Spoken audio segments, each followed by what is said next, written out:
Bom dia, meus irmãos. Eu sou Paulo, sou da classe de casados, né? Sou o facilitador de vocês hoje. Nós estamos trabalhando com um livro Uns aos Outros, na nossa EBD, né? E o tema hoje da nossa lição é o tema 9, Edificai-vos uns aos outros. Vamos orar para iniciar a nossa lição hoje. Senhor Deus, graças te damos, Senhor, por esse dia. Te agradecemos, Pai, porque nós temos o privilégio, Senhor, e a liberdade de ter esse momento, Senhor, em que podemos nos reunir, mesmo à distância, para aprender mais, Senhor, do Teu reino, Senhor, da Tua obra, do que o Senhor quer que a gente faça, Senhor, de como que o Senhor quer que a gente viva. Obrigado, Senhor, por isso. Agradecemos, Senhor, por todas as pessoas que estão aqui nesse momento assistindo, por todas as pessoas, Senhor, que de alguma forma serão alcançadas por essa lição de hoje, Senhor. Me usa, Senhor, segundo a Tua vontade. É o que eu te peço em nome de Jesus. Amém. O nosso tema de hoje, ele tem como referência bíblica 1 Tessalonicenses 5, capítulo 5, versículo de 8 a 11. Mas nós que somos do dia, sejamos sóbrios, vestindo-nos da couraça da fé e do amor, e tendo por capacete a esperança da salvação. Porque Deus não nos destinou para a ira, mas para a aquisição da salvação por nosso Senhor Jesus Cristo, que morreu por nós, para que, quer vigiemos, quer durmamos, vivamos juntamente por ele. Por isso, exortai-vos uns aos outros e edificai-vos uns aos outros, como também o fazeis. O alvo da nossa lição. O alvo da nossa lição é o seguinte: o aluno será capaz de saber e entender que edificar significa construir, e sentir o desejo de ser instrumento de edificação no corpo de Cristo, e agir identificando o que pode e deve fazer na construção da Igreja de Cristo. Construção. Os irmãos com certeza já viram obra, já se envolveram em alguma construção, né? Já se envolveu de alguma forma, já acompanhou alguma obra. Então, a gente percebe numa obra que existem vários tipos de trabalhadores e várias funções numa obra. Uma das etapas que o autor colocou aqui, né, é a preparação do terreno, tem a medição desse terreno e avaliar as condições do terreno, de topografia e essas coisas. E várias outras etapas, né, para se chegar uma construção, a um imóvel pronto. Uma pergunta: vocês acreditam que uma pessoa sozinha ela consegue edificar uma casa? Ela consegue construir alguma coisa sozinha? É uma coisa para a gente pensar, né? A introdução. Duas chaves que nos ajudarão a abrir o entendimento para a importância da expressão edificai-vos uns aos outros. A primeira é quebrantamento e submissão. Deus não pode usar uma pessoa que não seja totalmente quebrantada e submissa a Ele na tarefa de edificar a sua igreja. Então, Deus, o Senhor da obra, o dono da construção, para a gente trabalhar nessa construção, a gente tem que ser submisso a Ele e seguir as ordens, o ordenamento que Ele quer, como que Ele quer, e não da forma como a gente quer. Então, a partir desse quebrantamento, dessa submissão ao dono da obra, a gente tem a segunda chave, que é oração e sensibilidade espiritual. Se não nos apoiarmos no poder da oração, não seremos capazes de abater as forças do inimigo contra a nossa igreja, contra a igreja de Cristo. A nossa dependência de Deus aumenta a nossa sensibilidade espiritual. Então, quanto mais próximos de Deus, mais a gente se torna humilde e mais a gente fica submisso a Deus. Então, é uma coisa ligada à outra. E para essa tarefa de edificar uns aos outros, a gente precisa ter isso, ter essa sensibilidade, estar sempre em oração, quebrantamento e submisso às ordens de Deus. Bom, continuando aqui a lição, a indisposição na igreja. a igreja tem que ir até eles. E o segundo tópico, a igreja tem que permitir que eles venham a ela. Como? Bom, o problema da indisposição na igreja. Aqui na lição é tratado sobre o livro de Hebreus, que as pessoas os hebreus, os crentes, eles estavam tendo um problema com uma ideia negativa, estavam desanimados, estavam até mesmo correndo aquela ideia de sair, de abandonar a fé, achando que tinha que tomar o prejuízo em seguir a Cristo. E aí, tem uma pergunta aqui. Vocês acham ser possível um crente provocar desânimo em outro através de suas atitudes? Como solucionar o problema da disposição de alguns irmãos na igreja? O autor ele coloca aqui algumas sugestões. A igreja tem que ir até eles. É o primeiro tópico. A igreja precisa ir até eles. Alguns passos são necessários para irmos ao encontro daqueles que estão dispostos com a igreja e levarmos uma palavra de ânimo. O primeiro tópico que ele trabalha aqui é orar por esses irmãos. É o primeiro ponto. Antes de procurar ele, a gente tem que primeiro orar por ele, para Deus já preparar o coração dele, para quando a igreja ir, ele já está pronto e a pessoa também que está orando também se preparar espiritualmente para procurar esse irmão. O segundo tópico é levar-lhes a palavra de Deus. Um momento em sua casa para um estudo da palavra e um período de oração faz um grande bem para aqueles que estão desanimados.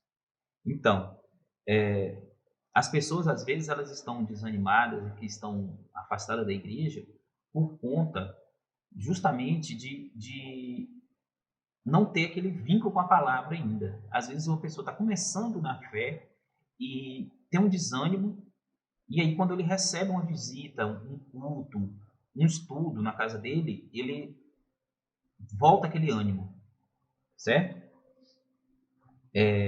Ajudá-los a vencer o terceiro tópico, né? Ajudá-los a vencer o problema da indisposição. Tem uma frase aqui que eu achei muito interessante. É para curar os que estão doentes espiritualmente falando que a igreja existe. Ela proclama a palavra que cura, oferece esperança aos aflitos. No entanto, a igreja é muito mais que um hospital espiritual. Ela também é uma comunidade de cristãos que edifica os santos. Então, meus irmãos, a igreja ela tem que trabalhar dessa forma, ela precisa trabalhar dessa forma, como um hospital, como uma comunidade. Então, não tem como uma comunidade existir e as pessoas viverem afastadas. Não tem como existir uma comunidade e cada um cuidar de sua vida separado.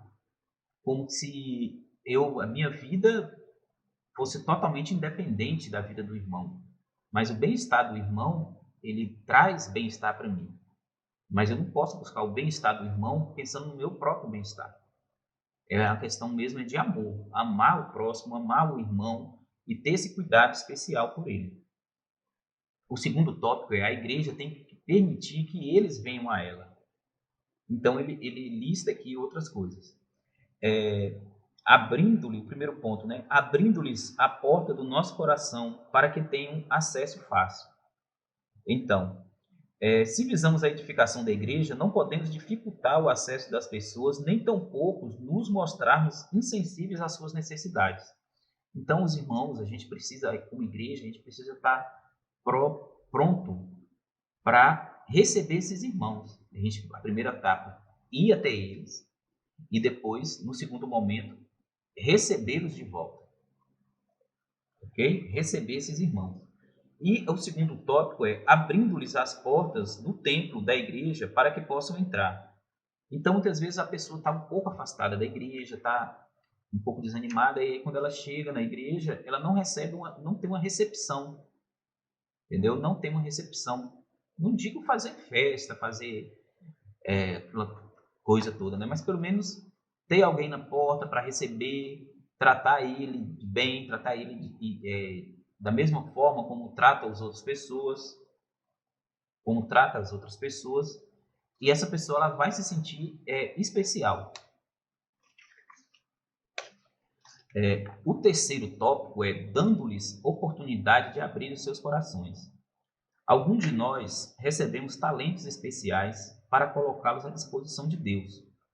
Outros o dom de pregar, outros a habilidade de ganhar almas para Jesus, ajudando-as a crer nele como seu Salvador. E outros ainda o dom de cuidar do povo de Deus. Então, dando-lhes oportunidades de abrir os seus corações. Entendeu? A gente tem aquele momento, tem aquele. A pessoa ter a liberdade de falar dos seus problemas, do que ela está sentindo. Então, na nossa igreja, a gente tem essa característica, né, na nossa escola bíblica dominical, que os irmãos eles têm a liberdade de falar, de se expor, de expor o que ele está sentindo, as suas ideias, como ele pensa, como que está. E a partir daí a gente tem uma ideia de como que o irmão está e como que a gente pode ajudar ele. Outro tópico que ele trabalha aqui é convidando as pessoas para que venham na nossa casa. Então, aqui nas igrejas, não é uma característica da Igreja Batista Central, é uma característica das igrejas. É aquela recepção calorosa. A gente sempre convida um irmão, sempre convida uma pessoa para estar na nossa casa. Então, isso é muito importante. Ter essa recepção, esse convite, para a pessoa se sentir amada, se sentir cuidada por outras pessoas.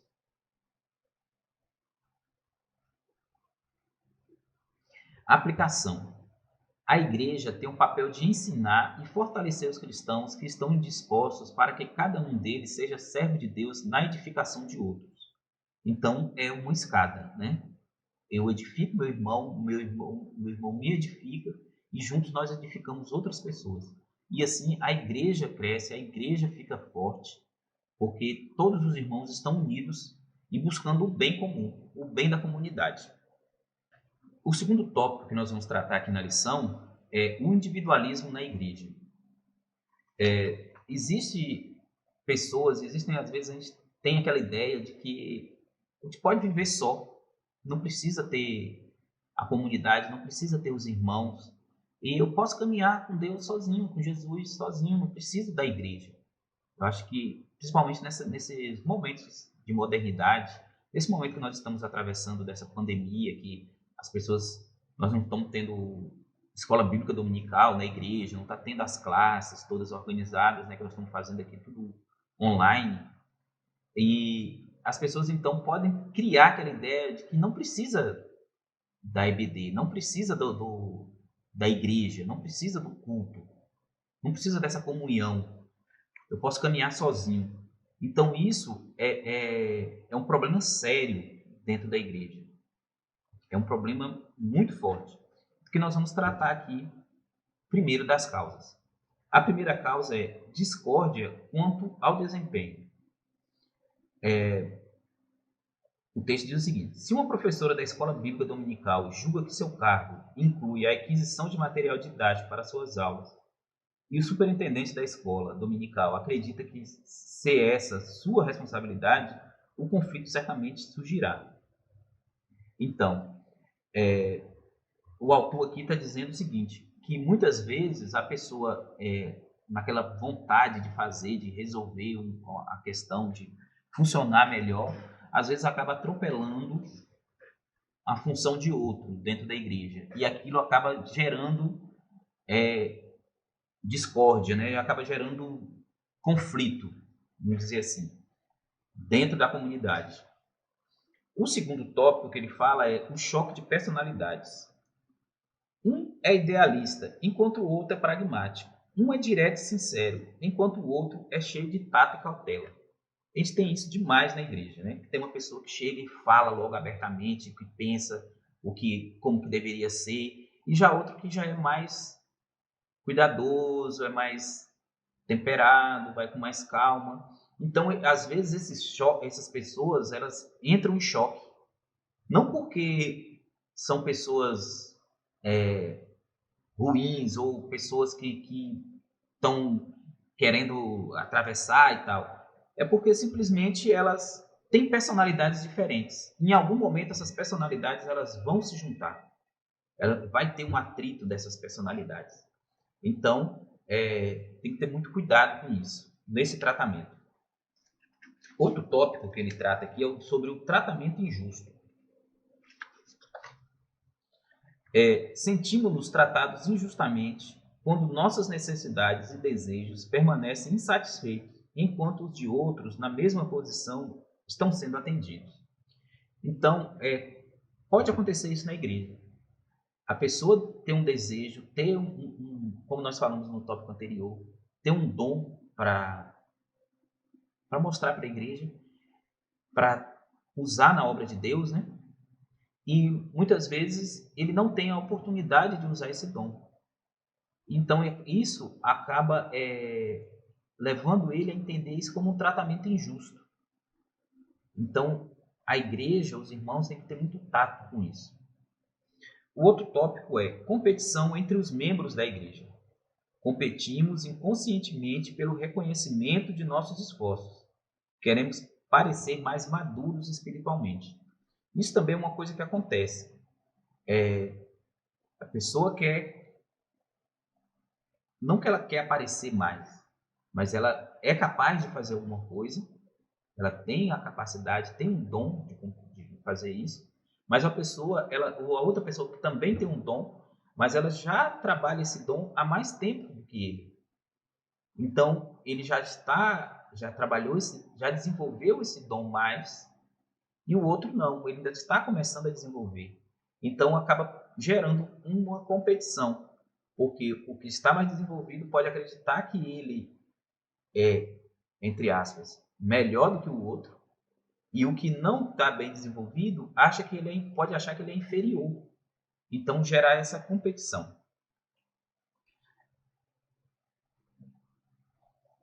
E aqui ele vai trabalhar as soluções. Descobramos os verdadeiros valores cristãos. Na vida e na igreja, está em 1 Coríntios 1, 30 e 31. Na vida e na igreja, nossos ideais e valores são frequentemente estabelecidos pela tradição, nossa família e nossa sociedade. Consequentemente, eles geralmente são irreais e irrelevantes quando comparados aos verdadeiros valores cristãos. Então, isso também acontece muito por questões político-ideológicas. As pessoas elas têm uma ideia política e o outro tem uma outra ideia política, que são, assim, como o autor que colocou, irrelevantes, comparado com a vida cristã, comparado com a comunhão dentro da igreja. E muitas vezes as pessoas se afastam umas das outras por causa de uma ideia, de uma coisa que não deveria ser aquilo que separar, né? A pessoa tem uma ideia política, o outro tem outra, então vamos nos afastar disso. Vamos nos afastar um do outro e acaba criando essa separação dentro da igreja. A segunda solução, a letra B. Olhemos para a igreja como organismo e não como organização.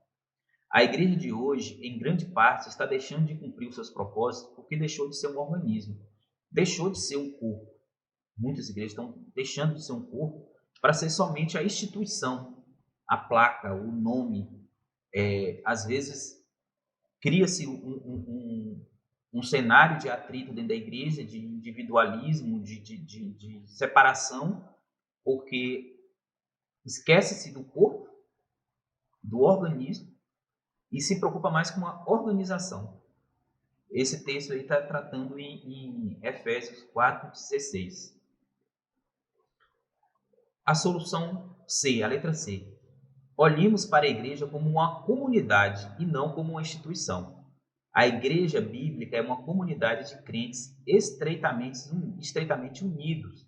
A igreja primitiva edificava-se pelo amor dos membros uns pelos outros. Então as pessoas estão muito mais preocupadas hoje com a instituição, com o nome, do que com a comunidade. Então muitas vezes para proteger a instituição, você ataca a comunidade. Então muitas vezes para proteger simplesmente um nome, perde o amor pela comunidade. Aplicação. Quando cada parte dessa unidade opera em conjunto, ela desenvolve-se em direção à mutualidade.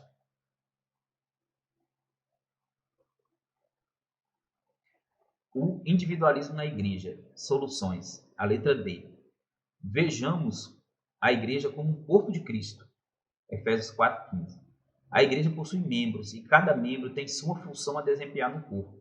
Apesar de toda a problemática da igreja de Corinto, Paulo a via como um corpo de Cristo. Então, a igreja, mesmo ela tendo problemas, mesmo ela tendo individualismo, mesmo ela tendo todas as questões que existem dentro da igreja, ela continua sendo o corpo de Cristo. Então, o nosso trabalho é edificar os irmãos. Com esse processo de edificar os irmãos, a gente também precisa se edificar. E o irmão vai ajudar a gente também, cada um, na sua edificação. É um caminho, é uma estrada de mão dupla. Aplicação. Nosso desafio hoje é restaurar o verdadeiro conceito bíblico de igreja, incorporando-o à vida da igreja. Todos os membros são ligados e unidos numa unidade complexa, visando a sua edificação mútua. A desconfiança na igreja. Somos chamados a viver uma vida de tal modo exemplar que o mundo não possa negar que somos filhos de Deus. Aplicação. Como seres humanos, somos tentados a reagir de acordo com a maneira com que somos tratados. Quando discriminados, nós discriminamos. Quando desprezados, desprezamos. E quando amados, amamos. Como solucionar o problema da falta de confiança na igreja? Nós vamos tratar agora. Deve existir cordialidade e intimidade entre os membros da igreja. A questão que temos que levantar aqui é: se os membros possuem um amor profundo e mútuo que se expressa nos seus cumprimentos afetuosos e quando estão compartilhando experiências de vida, se eles têm liberdade ou se sentem constrangidos. Então, dentro da comunidade, dentro da igreja, os irmãos, eles têm liberdade de falar o que eles pensam sobre si, sobre a igreja, sobre o irmão, sobre como que ele deveria agir ou como que ele está se sentindo. A igreja, ela está promovendo isso? O segundo tópico: a igreja deve promover a formação de fortes grupos de comunhão. Precisamos estabelecer na igreja um fluxo livre de comunicação, cooperação e participação através da congregação inteira. Como eu já falei antes, mas nesse momento de pandemia, que a nossa comunicação está limitada e a gente se encontra no domingo, assim, nos cultos, né, aqueles grupos pequenos, né, que está limitada a quantidade de pessoas no culto. A questão é como que a gente melhora a comunhão, como que a gente procura fortalecer esse grupo nesse momento. Então, acho que é uma questão que a gente precisa refletir, né? O que eu posso fazer na minha casa, se eu não posso ver os irmãos, como que eu posso manter a comunhão com eles? É uma coisa para vocês pensarem aí. Como que eu vou manter isso? Como que eu vou fortalecer essa questão? Os dirigentes devem ter total consideração por todos os membros da igreja. Todos os membros da igreja, eles têm que ser tratados da mesma forma, independente de nível cultural, independente de formação, independente de bens, independente de tudo. Nada deve atrapalhar essa comunhão. Todos devem ser tratados de forma igual. Todos devem ser amados. Todos devem ser edificados para o crescimento da igreja. Então, um não pode ser bem tratado e o outro maltratado. Todos têm que ser considerados como membros do corpo de Cristo. Todos têm que ser cuidados da mesma forma.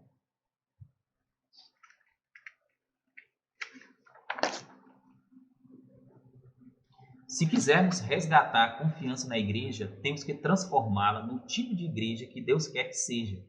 Um lugar onde líderes e membros tenham mútua confiança. Então, é um local, a igreja de Cristo, é um local não daquilo como que eu quero, como que você quer, mas é como que Deus quer que seja. Não é o meu desejo, a minha ideia, é a ideia de Deus. Então, toda a igreja ela tem que estar nessa mútua confiança. Todos os membros têm que estar unidos. E a forma de fazer isso é edificando uns aos outros, é cuidando uns dos outros. E a nossa conclusão, nossa tarefa de edificar a igreja é sempre bom lembrarmos as palavras de Paulo aos Tessalonicenses. Irmãos, animem-se uns aos outros e edifiquem-se uns aos outros, tal como já estão fazendo. Então, nós temos a responsabilidade, todos os membros têm a responsabilidade de ajudarmos a igreja a crescer, a ser e a fazer aquilo que Deus, que Jesus a criou para fazer. Temos que buscar com discernimento espiritual aquilo que edifica a igreja e não o que a destrói. Então, todos os membros da igreja, todas as pessoas precisam ter essa ideia, precisam ter isso no coração. Edificar a igreja, edificando os irmãos, cuidando do corpo de Cristo, cuidando de uns aos outros. Essa é a nossa lição. Eu espero que os irmãos tenham entendido. Para mim tem sido muito desafiador fazer essa lição, mas eu estou terminando ela aqui com edificado. Então, eu estou ajudando os irmãos a entenderem mais da palavra de Cristo e estou aprendendo mais. Então, é essa a ideia que eu quero passar. É que no processo de edificação, a pessoa ela que edifica, que ajuda o outro a edificar, ela também sai edificada. A gente nunca sai sozinho. A gente nunca sai do mesmo jeito quando passa por um processo desse. Então, quando a gente trata na lição de ir visitar o irmão, muitas vezes a gente vai levar uma palavra de conforto, de consolo, mas na verdade o irmão é que consola a gente. A gente vai levar uma oração, uma ajuda, uma comunhão, e a gente que sai em comunhão com o irmão. Então a gente cria esses laços. Então a gente não precisa ter grupos dentro da igreja, porque muitas vezes a gente fica restrito àqueles grupos pequenos, aquelas pequenas reuniões, e às vezes a gente deixa de aprender com o irmão e deixa de ensinar o irmão. Então, acho que independente de idade, independente de situação, de nível social e cultural, eu acho que todos os irmãos deveriam ter essa experiência, de ter esse contato, de buscar os irmãos, de ter essa comunhão mais forte. Eu acredito que quando você busca essa comunhão, a pessoa com quem você vai criar esse vínculo vai se sentir bem e você também vai se sentir bem. Ok? Vamos orar encerrando esse momento da EBD e aguardamos vocês na próxima lição, na semana que vem. Senhor Deus, graças te damos, Senhor, por essa lição, por esse conhecimento que o Senhor providenciou para nós, Senhor. Continua, Senhor, nos abençoando e nos preparando, Senhor, mais e mais para te servir da forma como o Senhor quer. Eu te peço e agradeço em nome de Jesus. Amém.